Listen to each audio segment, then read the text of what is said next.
Dr. Meg. This is Dr. Carroll from Chiropractic Family Wellness Center at Oasis Wellness Partners in Scarborough, Maine.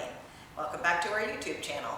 I want to talk to you today about a very important piece of your healing. And we all do it to some degree. And the piece that we want to talk about today is called sleep.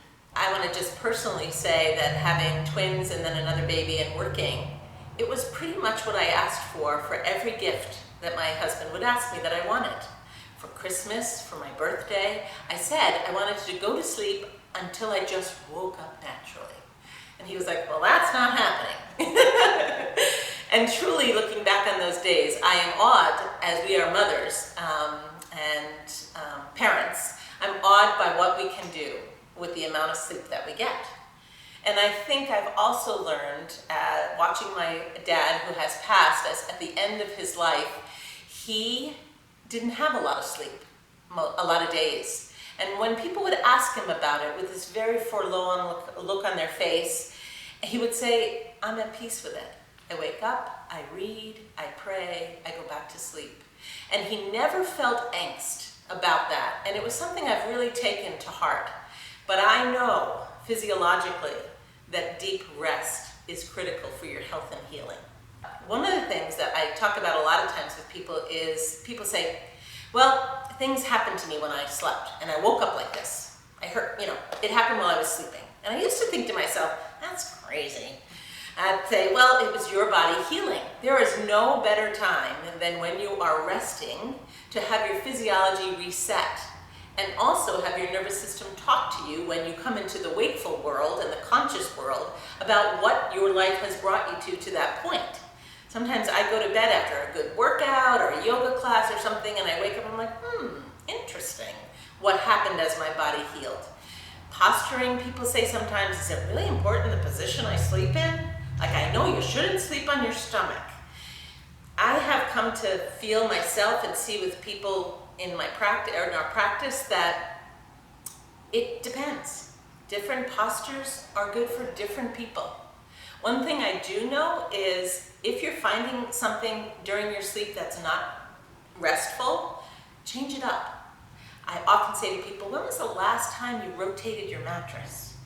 Because your nervous system has become accustomed to habits in that part of the bed. And people say to me, well, he sleeps on that side, she sleeps on that side, I can't.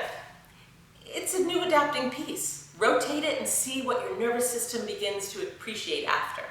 There's other times where I feel like if you're really doing a lot of physical work and you come to a bed that just kind of flops away from you and doesn't support you in the physicalness you've become to know recently in your life, it may not be restful sleep. It might be really active sleep where you have to hold yourself so that you don't shush into the bed. So be aware of those changes. Be aware that you are dynamic and your sleeping pattern needs to be dynamic to meet you where you're at as well. One of the things that I know, and Dr. Meg can probably speak to this more, is that we have found a pillow. I thought I knew everything about Dr. Meg, or at least a lot of it, after 35 years of knowing her beautifulness, but I didn't know she was a pillow connoisseur. So I just threw pillows under my head like, oh, whatever. But I didn't know that Dr. Meg had done research, and she can speak to it, but when I found this pillow, every family member has one, because they are amazing. So the pillow she's talking about, I did go through a phase where I bought every pillow on the market. I spent literally hundreds of dollars on pillows. It was ridiculous. And then I found this pillow that we sell here at the office that is a water bladder pillow with foam on top. And it is the best pillow you could ever have and really impacted my sleep in a very, very positive way. And I would say that for the past 10 years that we've been selling that pillow, we've had one person bring it back. And everybody else has loved it and gotten more for their family members. So those are really critical components. Your mattress, your pillow, those are important things you want to look at for sleep. And then you also need to look at your energy level, the engagement of your brain at the end of the day, and make sure that you're setting yourself up to allow the body to come to rest. One of the most important things is don't eat too late. If you go to bed at 9, you can't eat dinner at 8. Your body's still doing too much work on digestion. And also, don't have any sugar, because sugar will severely impact your ability to get into a deep REM cycle of sleep and really that deep restful sleep. So no sugar in the evenings. Definitely no processed sugar. Maybe a little honey in your tea, but other than that, I would say, staying away from the caffeine, staying away from the sugar, staying away from eating late. Those are all going to be just easy things that you can do that will help your body get to sleep more easily. There are supplements that you can take as well. In the past, we've recommended different ones for people, melatonin or 5-HTP, but those are ones that you need to consult your healthcare provider to make sure they're appropriate for you. And one other piece that I have found very impactful for people is a meditation practice right before sleep.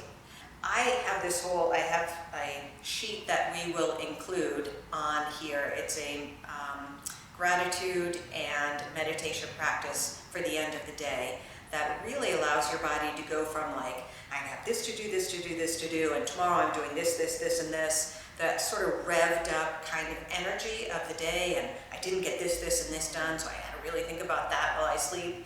And instead shift that to a calm, restful place. Making sure that you take some time to do some good deep breathing, to do a little gentle stretching, to think about what you're grateful for, and affirm your life. Affirm the good choices that you're making in your life. Affirm the good things that are happening right now in your life. Affirm the good things that are coming to you in your life, that you want to attract to you in your life.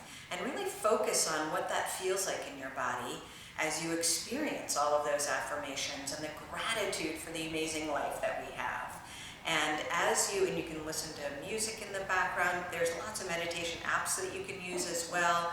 But having a practice, and it doesn't have to be a 20, 30, 45-minute practice. It can be a 5 or 10-minute practice right before you go to sleep, really allows your body to transition to a place where you're going to get a more deep and restful sleep. Sweet dreams. Thanks for tuning in, and we'll see you next time.